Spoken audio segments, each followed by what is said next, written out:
Hello दोस्तों, कैसे हैं आप सब। आइए जान लेते हैं लाइव डिटेक्टर के बारे में। लाइव डिटेक्टर कैसे काम करता है और इसका कैसे उपयोग किया जाता है। ये तमाम तरह की जानकारी के लिए आइए हम जान लेते हैं लाइव डिटेक्टर। तो लाइव डिटेक्टर जो होता है दोस्त, वो होता है दो तरह का। क्या होता है? दो तरह का होता है। ये होता है, एक नार्को टेस्ट होता है, एक पॉलीग्राफ टेस्ट होता है। नार्को टेस्ट में क्या होता है, जो विक्टिम होता है, जो अपराधी होता है, उसमें शक होता है कि ये कोई अपराध किया है और ये छुपा रहा है, तो हम उसे क्या करते हैं, नार्को टेस्ट करते हैं। उस व्यक्ति का नार्को टेस्ट करते हैं। उसमें क्या होता है कि सोडियम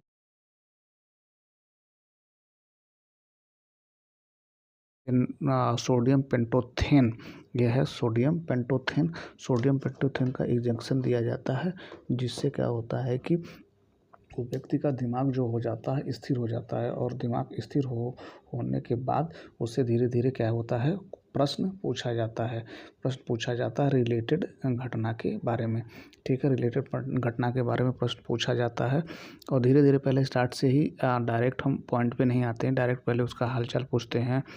तुम कितने भाई बहन हो, तुम कैसे वहाँ पहुँचे थे, घटनास्थल पर कैसे पहुँचे थे। फिर इस तरह के वो 10-5 मिनट तक उसको क्या करते हैं कि भूमिका बनाते हैं। उसके बाद जब इंजेक्शन का असर 10 से 15 मिनट के बीच में हो जाता है, तो हम उसको टॉपिक ले आते हैं जिस घटना से वो रिलेटेड होता है। तो उस घटना से संबंधित सवाल का जवाब पूछते हैं। और वो क्या होता है, उसका दिमाग तब तक वो इंजेक्शन की वजह से शांत हो गया होता है, स्थिर हो गया होता है। और हम क्या करते हैं, उससे जानकारी इकट्ठा कर लेते हैं। तो क्या होता है, ब्रेन जो होता है वो सिग्नल देने लगता है, स्थिर हो जाता है और वो सिग्नल देने लगता है। ठीक है, तो इसमें क्या होता है दोस्त, वो अपने बारे में ये बोल सकता है। कोई अपराधी होता है जो कभी कभी गलत फंसा दिया जाता है, तो उसमें क्या होता है, वो भी बोलता है कि मेरा नार्को टेस्ट करा लीजिए। तो उसके लिए क्या होता है कि आपको कोर्ट से पहले तो परमिशन लेना पड़ता है कि नार्को टेस्ट कराएं या ना कराएं।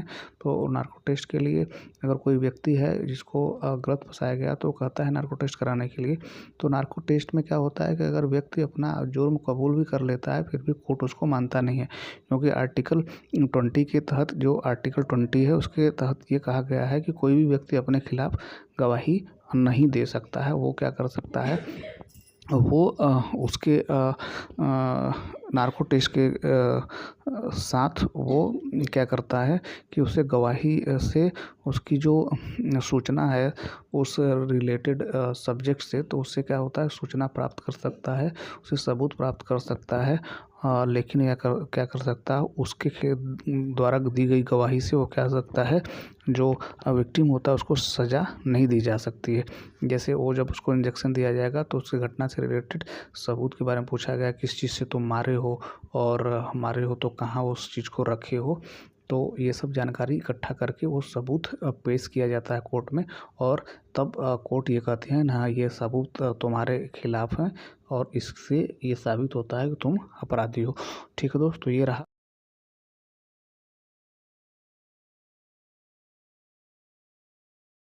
टेस्ट होता है। पॉलीग्राफ टेस्ट में क्या करते हैं दोस्त, इसमें हम करते हैं क्या है कि एक मशीन होती है, जो मशीन हम ब्रेन में लगा देते हैं और मशीन हाथ में लगा देते हैं और सीने में लगा देते हैं। और जिससे कि हार्ट बीट क्या होता है, उससे पता किया जा सकता है।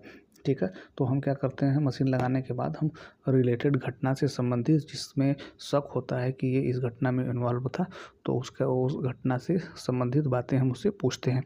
तो उसमें क्या निकल के आता है दोस्त, उसमें निकल के आता है कि जब भी हम उससे कोई क्वेश्चन पूछते हैं, तो उसमें क्या करता है, वो अपना दिमाग लगाने लगता है कि मैं ये पूछ रहे हैं और मैं क्या करूँगा, झूठ बोलूँगा। जैसे वो 10 सेकंड 15 सेकंड एक्स्ट्रा लेता है सोचने में, तो वहीं पे हमारा जो मशीन होता है वो डिटेक्ट कर लेता है। वो समझ जाता है कि दिमाग लगा रहा है, मतलब उसका क्या कर रहा है, पल्स रेट जो हो रहा है वो बढ़ रहा है। तो उससे क्या करते हैं, ऐसे ही हम उससे 10-20 सवाल पूछते हैं उस घटना से रिलेटेड। और जब जब हम प्रश्न पूछते हैं, देखते हैं कि उसका पल्स रेट घट रहा है, बढ़ रहा है, ये तमाम तरह की चीज़ें देखते हैं, तब हम ये एनालिसिस करते हैं कि ये व्यक्ति क्या है। उस क्वेश्चन से, जब क्वेश्चन के पहले इसका क्या करता है, हार्ट बीट बाकी चीज़ें नॉर्मल रहती हैं। जैसे ही कोई क्वेश्चन उस घटना से रिलेटेड पूछा जाता है, तो इसके हार्ट बीट जो होता है बढ़ जाता है और घट जाता है। जिससे ये पता लगाया जा सकता है कि ये व्यक्ति जो है उस घटना से रिलेटेड बातें जो बता रहा है वो सही नहीं बता रहा है और इसने यही घटना को अंजाम दिया है। ठीक है दोस्त, तो इसमें क्या होता है, नार्को टेस्ट और पॉलीग्राफ टेस्ट, ये जो है दोस्त, नार्को टेस्ट और पॉलीग्राफ टेस्ट के से किसी व्यक्ति को आप सज़ा नहीं दे सकते हैं।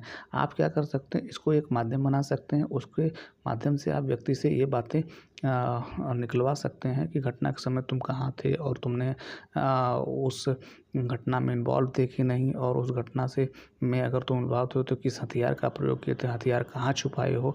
तमाम तरह की जो बातें हैं वो आप क्या कर सकते हैं, उस व्यक्ति से आप जानकारी जुटा सकते हैं, सबूत जुटा सकते हैं, सबूत को कोर्ट में पेश कर सकते हैं, और पेश करने के बाद जज सुनेगा उस बात को और सबूत के तहत उस व्यक्ति को सज़ा दे सकता है। लेकिन अगर वो व्यक्ति नार्को टेस्ट और पॉलीग्राफ टेस्ट में ये कहता है कि नहीं मैं ही अपराधी हूँ, और वो सही भी बात बोलता है, तो भी वो खुद की गवाही देने के कारण वो जो है उसे सज़ा नहीं दिया जा सकता, क्योंकि हमारे कॉन्स्टिट्यूशन के आर्टिकल 20 में कहा गया है कि कोई व्यक्ति अपने खिलाफ गवाही नहीं दे सकता, और वो अपने खिलाफ गवाही देता है तो इसे क्या होगा, उसे अपराधी नहीं माना जाएगा। ठीक है दोस्त, तो ये रहा लाइव डिटेक्टर से संबंधित कुछ प्रमुख बातें। उम्मीद है आपको समझ में आया होगा। ठीक है दोस्त, ठीक है, थैंक यू सो मच, जय हिंद।